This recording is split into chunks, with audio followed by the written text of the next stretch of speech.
मंत्रालय ने 4,000 करोड़ रुपए की राशि घाटी थी। और मुझे ये बताते बड़ी खुशी हो रही है कि पहली बार उत्तराखंड में पहली बार हम लोगों ने इसे अचीव किया है। 4800 करोड़ रुपया यानी 4798 करोड़ रुपया पूंजीगत जो है हमने इस 6 माही में हमने कर दिया। अब इसमें आप कहेंगे साहब ये ऐसा कैसे हो गया? तो मुख्य बिंदु जो हमारे हैं कि जैसे आप जानते हैं कि मैंने एक शब्द बहुत पहले बोला था, वित्तीय प्रबंधन, अनुशासन, इन सब बातों को देखते हुए, और आप जानते हैं कि हमारे माननीय यशस्वी प्रधानमंत्री जी ने बहुत पहले जब केदारनाथ की धरती पे कहा था कि ये दशक उत्तराखंड का दशक होगा, और जिस प्रकार से उनका मार्गदर्शन, उनका दिशा निर्देशन रहता है, तो उसी आधार पे हमने जो है अपने इस लक्ष्य को प्राप्त किया है। इसमें मैं कह सकता हूँ कि जो हमारे हैंड्स है यानी कि जो हमारे अधिकारीगण हैं, पिछले 6 महीने के अंदर बड़ी मेहनत आपके द्वारा की गई। इसमें हमारे एसीएस आनंदवर्धन जी हैं, वित्त सचिव दिलीप जी हैं, अन्य हमारे तमाम अधिकारीगण, इनके मेहनत के बाद हमने ये सफलता और ये उपलब्धि हासिल की है। और इसमें माननीय मुख्यमंत्री जी का जिस प्रकार से हम सभी को मार्गदर्शन मिलता रहता है, उन्होंने भी बैठक ली थी और बीच बीच में मेरे द्वारा भी बातचीत हुई है, उसका ये कारण बना क्योंकि आप जानते हैं कि राज्य की स्वयं की संसाधनों में अभिवृद्धि का भी हम लोग काम कर रहे हैं। केंद्र पोषित बाह्य सहायतिक परियोजनाओं का समुचित मॉनिटरिंग हम बार बार कर रहे हैं। राज्य के ऋण बोझ को यथासंभव हम कम कर रहे हैं, और साथ में जो हमारा भविष्य है उसको दृष्टिगत अवस्थापना विकास और सार्वजनिक पूंजीगत जो परिसंपत्तियां हैं उसमें सृजन की अभिवृद्धि हम लोग कर रहे हैं। रिकॉर्ड में हमारे जो महालेखाकार है उनकी जो आंकड़ों के आधार पर मैं कह रहा हूँ कि 2019-20 में ये आंकड़ा 1695 करोड़ का था 6 महीने तक के अंदर, जो पूंजीगत व्यय था।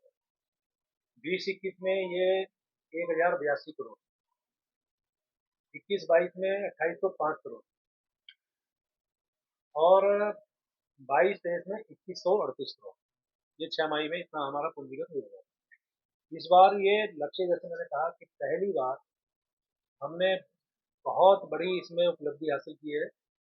4798 करोड़ यानी 48 करोड़ हमने इसकी प्राप्त की।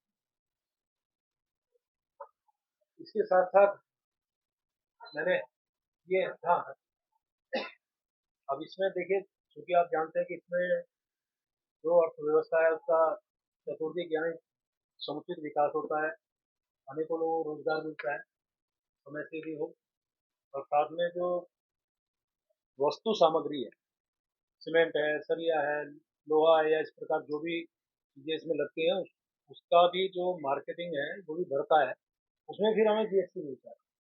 यानी कि हर तरह से हमें उसका लाभ मिल रहा है। इसके साथ साथ जो हमारे इस वर्ष में आप कह सकते हैं,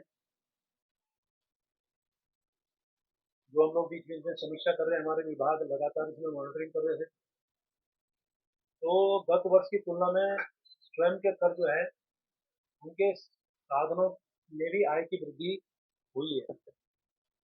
किसी वित्तीय वर्ष में जो स्वयं के कर है उसमें हमें कर आय 9,068 करोड़ रुपए की हुई है इस बार, 9,068 करोड़।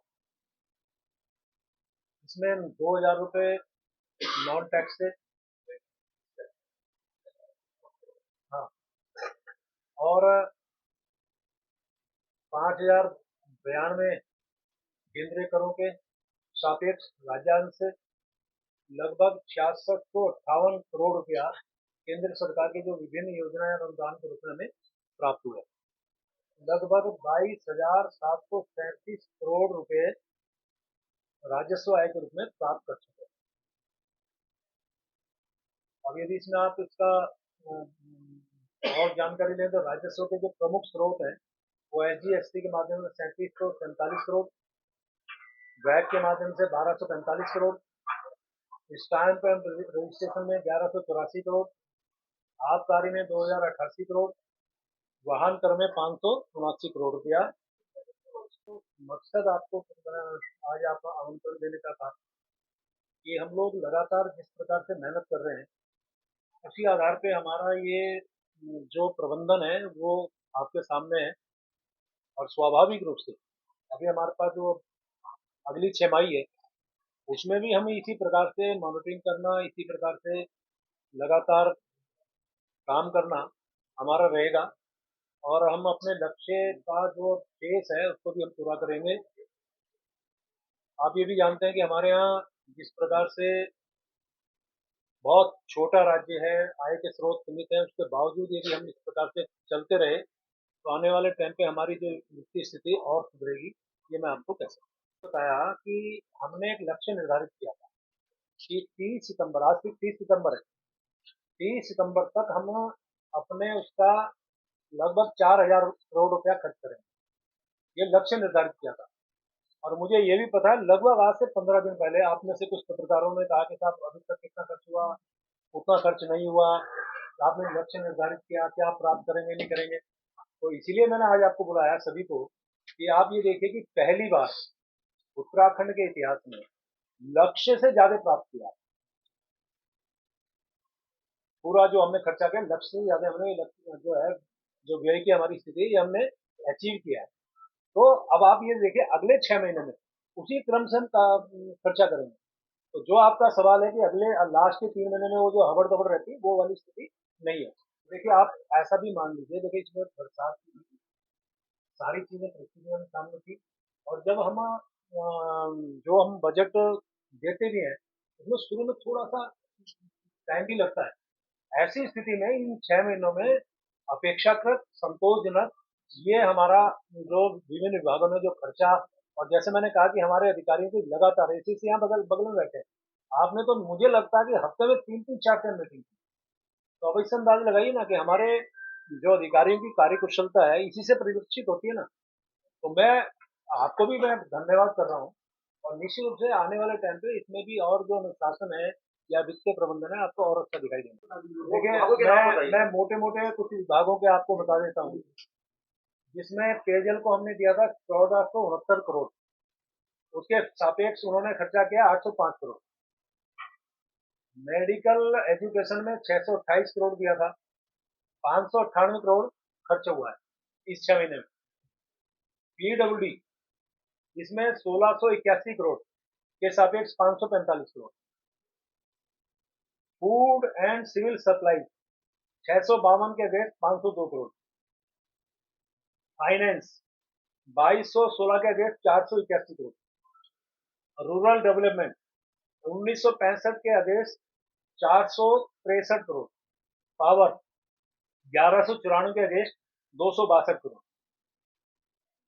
सेकेंडरी एजुकेशन 584 के अगेंस्ट 198 करोड़, 198 198। इरिगेशन 736 के अगेंस्ट 97। अर्बन डेवलपमेंट 1116 के अगेंस्ट 77। ये मैंने टोटल आंकड़ा आपको बताया। जो हमने जहाँ पे अभी हमें लग रहा है कि उतना प्रगति नहीं हुई है, तो ये 6 महीने उन्हीं के लिए हम लोग उस पर पूरी मॉनिटरिंग करेंगे। और स्वाभाविक रूप से जो हमारा लक्ष्य है, यानी कि जो हमें बजट सबको जो एलोकेट किया या जो हमने आवंटित किया, उसमें आने वाले 6 महीने में वो सब सामंजस्य बैठाते हुए उसको भी हम कराएं। देखिए आप जानते हैं कि दिसंबर में इन्वेस्टर समिट होनी है, और माननीय मुख्यमंत्री जी के मार्गदर्शन में, उनके दिशा निर्देशन में 250 करोड़ का हमने लक्ष्य निर्धारित किया था। और अभी जैसा देश के अंदर भी और विदेश में भी, यानी लंदन से माननीय मुख्यमंत्री जी लौटे हैं, जिस प्रकार का वहाँ पे एमओयूज हुए हैं, मैं ये कह सकता हूँ कि माननीय मुख्यमंत्री जी का जो विजन है, इस उत्तराखंड को अन्य राज्यों की तुलना में सर्वश्रेष्ठ राज्य बनाया जाए, तो जो ये निवेश होने वाला है आने वाले टाइम पे और ये बढ़ेगा। जो हमारा लक्ष्य है हम उसको हासिल करने का पूरा प्रयास करेंगे। मैं मान के चलता हूँ कि माननीय मुख्यमंत्री जी ने जिस प्रकार से मेहनत की है, जिस प्रकार से ये गए हैं, और इससे जो रोजगार सृजित होगा, जो हमारा विकास होगा और जो हमारे इन्वेस्टर्स हैं, आप जानते हैं वो कहाँ इन्वेस्ट करना चाहेंगे? जहाँ पे कानून व्यवस्था की स्थिति अच्छी होगी, जहाँ पे वातावरण बहुत अच्छा होगा, जहाँ के लोग बहुत अच्छे होंगे, जहाँ का जो इलेक्ट्रिसिटी है, पावर जिसे बोलते हैं, विशेषकर उसमें स्थिति अच्छी होगी। और कुल मिला के जो हमारा नेटवर्क है अधिकारियों का, उनसे सामंजस्य होगा तो इन्वेस्टमेंट ज़्यादा होता है। तो मैं उम्मीद कर रहा हूँ इन सब बातों को देखते हुए जो हमारे इन्वेस्टर्स हैं वो हमारे यहाँ आ रहे हैं, आकर्षित हो रहे हैं। और मुख्यमंत्री जी लंदन से लौटे हैं, हम सबने उनका बहुत बड़ा स्वागत किया, उनका आभार व्यक्त किया और ये भी उम्मीद जाहिर की है कि आने वाला जो अभी समय है इसमें और भी हमारा इन्वेस्टमेंट होगा। निश्चित रूप से हमारे राज्य के लिए बहुत हितकर होगा। सौभाग्य से एक बात कह सकता हूँ, विधानसभा में मैंने ये सवाल का जवाब दिया था और वही मैं पहले तो दोहरा देता हूँ। 22 काम जो थे स्मार्ट सिटी के माध्यम से वो होने थे, जिसमें 16 काम कंप्लीट हो गए। 6 काम में प्रमुख रूप से सामने जो दिखाई देता है वो दिखता है सड़क का। सड़क की स्थिति, क्योंकि आप जानते हैं कि लगातार बारिश हुई, काम में बाधा आई, लेकिन आपको मैं ये भरोसा भी दे रहा हूँ कि जो हमारी केंद्र सरकार ने हमें इस काम को पूरा करने के लिए 1 साल का टाइम दिया था, यानी जून 2024 तक हमें कंप्लीट करना है, हम उससे पहले कंप्लीट करेंगे। हमने अधिकारियों से कहा है कि चूंकि इन्वेस्टर सबमिट होनी है, उससे पहले हमारी ये सड़कों का काम पूरा हो जाए और मेरा ऐसा विश्वास है कि हम उससे पहले कंप्लीट करेंगे। अब बहुत तेजी से काम हो रहा है, लगातार मैं मॉनिटरिंग कर रहा हूँ, स्थलीय निरीक्षण कर रहा हूँ और इस बीच में भी मुझे जहां जहां लगेगा स्थलीय निरीक्षण करना होगा तो करूंगा, लेकिन गुणवत्ता के साथ हम जल्दी काम को पूरा करेंगे और आने वाले टाइम पे जो स्मार्ट सिटी का जो कंसेप्ट हमारे मन में बैठ गया उसको हम पूरा करेंगे।